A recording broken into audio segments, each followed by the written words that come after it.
Bonjour, bienvenue dans cet horoscope consacré à l'énergie du Gémeaux. C'est un horoscope qui est donc destiné aux personnes qui sont du signe du Gémeaux et qui ont donc leur soleil dans le signe du Gémeaux. Donc qu'est-ce que ça veut dire qu'avoir son soleil dans un signe? Eh bien ça montre l'énergie particulière qui va alimenter votre rayonnement. Donc vous êtes né Gémeaux, donc vous êtes né dans cette énergie printanière qui favorise le lien, qui favorise le mouvement, qui favorise l'interaction. Le Gémeaux, c'est vraiment le signe de l'éternelle jeunesse. Si on a envie de garder un esprit frais, un esprit toujours jeune et alerte et curieux de tout, on a tout intérêt à se brancher avec vous, positivement bien sûr, dans cette énergie Gémeaux qui est souvent dénigrée dans ce monde, voilà, où il faut être bien sérieux, il faut être toujours focalisé, centré sur un objectif.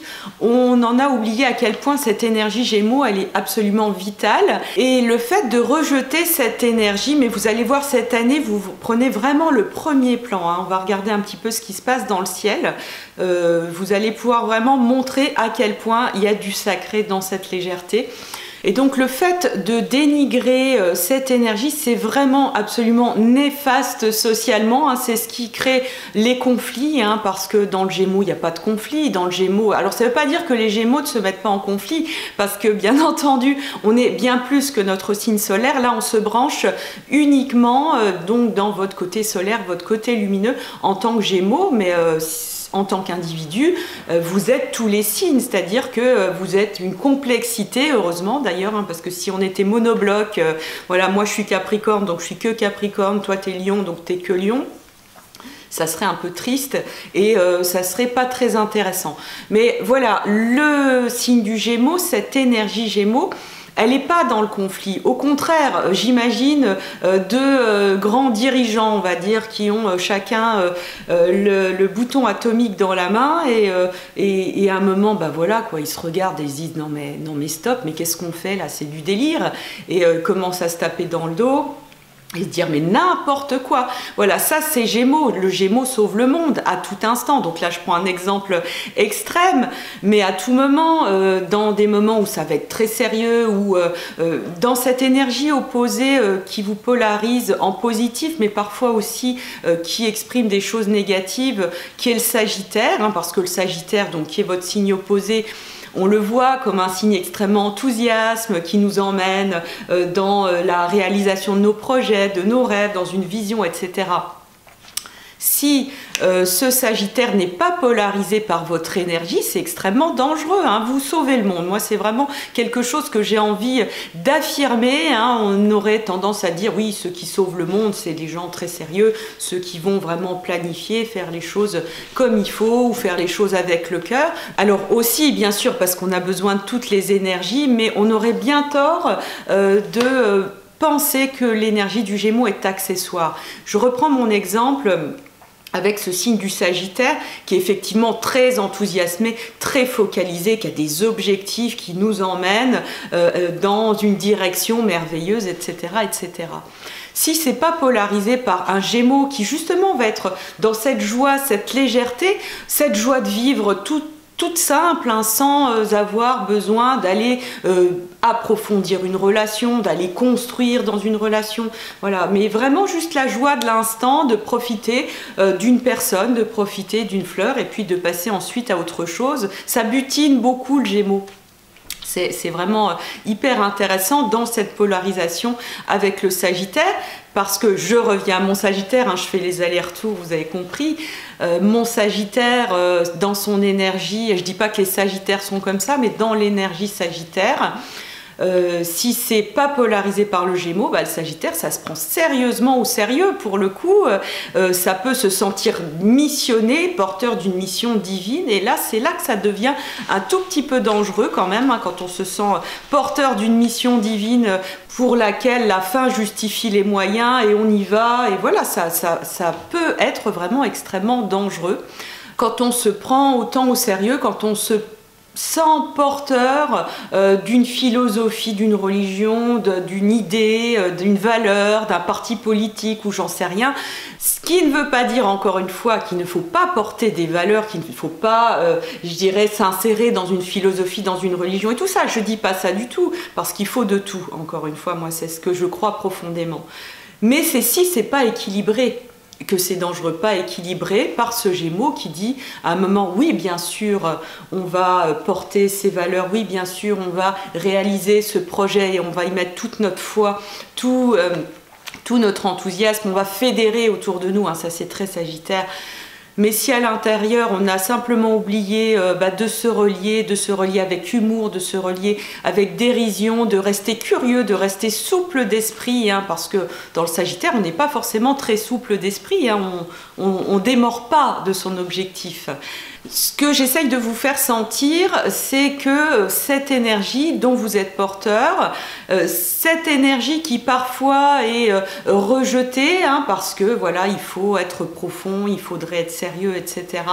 Elle est fondamentale. Alors là, ça dépend du milieu dans lequel vous évoluez. C'est sûr que si vous évoluez dans un milieu où il faut énormément de communication, où il y a énormément de liens, où vous pouvez justement exercer votre capacité à aller un peu partout, à toucher à tout, à avoir l'esprit très frais, à butiner. Alors là, c'est sûr que vous êtes comme un poisson dans l'eau, mais je dirais, d'un point de vue général, la société bénéficierait vraiment à ce que vous diffusiez encore plus profondément votre lumière. Et dans le ciel, il y a quelque chose de très intéressant justement, c'est que le nœud nord, qui était jusqu'à présent en Cancer, va entrer pour un certain nombre de mois dans votre signe. Il va rentrer le 5 mai, donc au printemps, dans le signe du Gémeaux. Alors qu'est-ce qui se passe quand un nœud lunaire, un axe des nœuds, hein, c'est pour ça que je vous parle très fortement Gémeaux-Sagittaire, quand un axe des nœuds change finalement de signe, hein, il était dans le Cancer Capricorne, il passe dans le Gémeaux Sagittaire, et donc on va s'ouvrir, là où est le nœud nord, c'est qu'on s'ouvre vraiment au sens sacré d'une énergie. Et là, on va vraiment entrer dans une compréhension très profonde du sens sacré de cette énergie Gémeaux, de cette légèreté que j'ai pris du temps pour vous décrire juste avant, cette légèreté, mais qui est vraiment une légèreté pleine de magie, pleine de mouvement, pleine d'interaction, hein, parce que le manque d'interaction, c'est vraiment énormément de souffrance. On cherche énormément cette interaction, alors que comme il y a beaucoup de manque d'interaction sociale, même s'il y a des milieux où il y a beaucoup d'interactions, il va y avoir d'autres milieux sociaux où il va vraiment manquer énormément de cette interaction. Qui est vitale et qui est vraiment, quand elle manque, source encore une fois de gros dégâts, parce que ça crée de l'avidité, ça crée de l'envie, ça crée du besoin de lien, et puis donc on va aller dans toutes les dérives de compensation, d'addiction, etc. Parce que justement, on manque de ce lien sacré dont vous êtes porteur. Donc je crois vraiment, pendant cette année 2020, et surtout en particulier à partir du 5 mai, moment de l'entrée du nœud nord dans le signe du Gémeaux, que vous allez pouvoir vraiment vous sentir dans votre noblesse, dans cette noblesse de la légèreté, de la curiosité, de la fraîcheur de l'esprit. On a énormément besoin de ce renouvellement de notre humanité, mais qui va justement vers plus de cœur, hein. C'est des liens qui vont nous permettre de sortir des dépendances affectives, parce que dans le Gémeaux, il n'y a pas de dépendance affective, il y a vraiment justement la joie de se rencontrer dans l'instant, et puis de vraiment maintenir en permanence, pour les relations qui deviendront durables, maintenir en permanence cette légèreté, hein. C'est pas quelque chose où on va chercher tout de suite à se relier, à se mettre les menottes, voilà, ami pour la vie, mon amoureux pour la vie, etc., etc., qui gâche un petit peu le plaisir de la découverte, qui gâche ce côté où eh bien l'autre est toujours une surprise, l'autre est toujours une occasion de jeu, une occasion de joie. Et donc, voilà, nœud nord qui entre dans votre signe du Gémeaux. Et deuxième chose, Vénus va faire sa rétrogradation dans votre signe. Et ça, c'est extrêmement important. Ce qui est très intéressant, c'est que la dernière fois que Vénus a rétrogradé, alors en 2 mots, une rétrogradation, c'est quand une planète donne l'impression depuis la Terre de revenir en arrière, ce qui fait que c'est une grande prise de recul.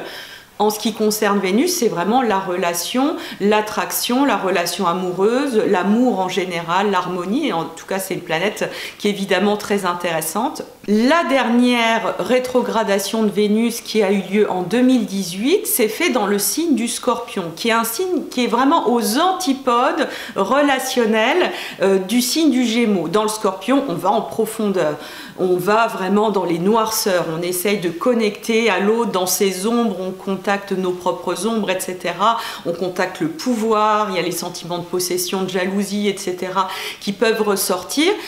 Tout le contraire de l'énergie Gémeaux. C'est pour ça qu'on en a besoin de cette énergie Gémeaux, parce que bien évidemment, le Scorpion, c'est très sympa, hein, j'adore, d'aller vraiment dans ces fusions, dans ces profondeurs qui nous permettent de nous sentir intensément vivants, hein, même pour un Gémeaux, hein, ça peut être sympa à vivre ce type d'expérience, mais dans le côté solaire du Gémeaux, on va rechercher autre chose et on va apporter autre chose au monde. Le fait que Vénus fasse sa rétrogradation dans votre signe, alors je vous donne la date, c'est en mai-juin, encore une fois, on est vraiment dans ce moment du printemps, au moment même où le nœud nord va entrer dans votre signe, c'est un moment où le Gémeaux va prendre toute sa place et nous permettre d'apprendre ces relations où on dépasse complètement ces notions de jalousie, il n'en est même pas question, hein, de jalousie, de possession, de vouloir absolument tenir l'autre en place à côté de nous, hein, d'enfermement, d'emprisonnement. Voilà, même sans aller dans des cas extrêmes, hein, on fait tout ça d'une manière ou d'une autre, de manière inconsciente, que ce soit dans la relation amoureuse, bien entendu, mais dans une relation parent-enfant, hein, il peut y avoir ces mécanismes de possession qui se mettent en place. Et donc, dans le Gémeaux, vous allez nous permettre, en tout cas, vous allez être des éclaireurs pour nous permettre à tous d'intégrer cette énergie Gémeaux, cette importance de ce plaisir de la rencontre simple. La rencontre qui peut être parfois extrêmement intense, mais où on maintient cette simplicité, cette capacité à ne surtout pas vouloir emprisonner l'autre. Dans l'air, que ce soit les signes de la Balance, du Verseau et bien entendu du Gémeaux, on n'a surtout pas envie d'être emprisonné, on a envie d'être libre et on a envie de ce plaisir de relier des choses complètement improbables. Évidemment, l'humour au quotidien, l'autodérision vont être absolument fondamentales, vont être absolument vitales, hein, pour réaliser cette humanité qui est en transition. Et ce qui est vraiment intéressant, c'est que le Gémeaux, avec son complément qui est le Sagittaire, vous avez véritablement une position centrale. C'est comme la colonne vertébrale. Si vous regardez un petit peu les autres horoscopes, vous pourrez constater que c'est assez lourd quand même, hein.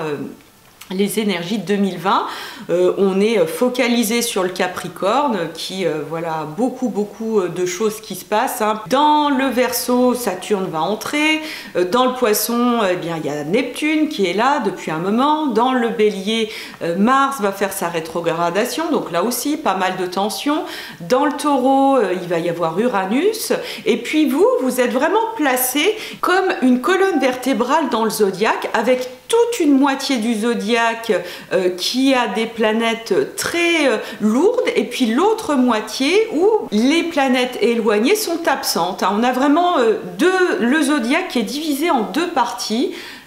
Et vous êtes au milieu avec cet axe des nœuds lunaires, et je trouve que c'est vraiment symboliquement extrêmement puissant, extrêmement important, d'autant plus que vous tenez le nœud nord dans les mains et que vous allez vous donner la direction finalement. Vous êtes en train de donner la direction de cette année 2020. Ce Tao finalement qu'on peut faire entre des énergies très lourdes et puis de l'autre côté une forme de vide, mais qui est un vide actif, je dirais. Et vous êtes là au milieu à installer le monde dans cette spontanéité sacrée, je dirais. Ça, c'est vraiment important par rapport à la vie, et surtout que le Gémeaux est très porteur de ça.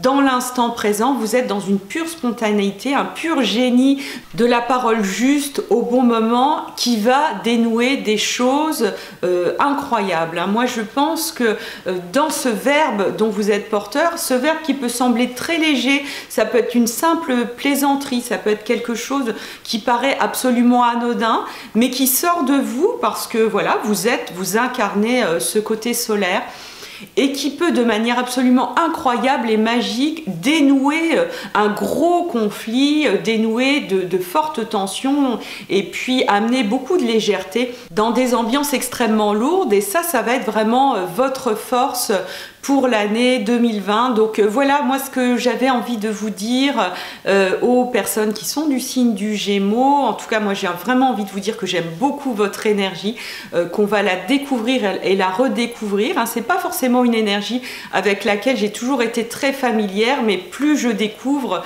plus je trouve ça vraiment voilà, extrêmement vivifiant, extrêmement important. Donc voilà, je vous remercie d'avoir écouté jusqu'au bout. Si vous avez envie d'aller plus loin et de comprendre la globalité de votre thème natal, que vous soyez débutant ou pas, c'est vraiment un programme qui est accessible à tous. Je vous invite à me rejoindre sur le programme Carte du ciel magique. Vous allez pouvoir reconstruire la position de vos planètes et réussir à interpréter tout ça, devenir votre propre astrologue, vous amuser à comprendre les interactions entre les différents personnages qui nous habitent et qui sont symbolisés par toutes ces planètes.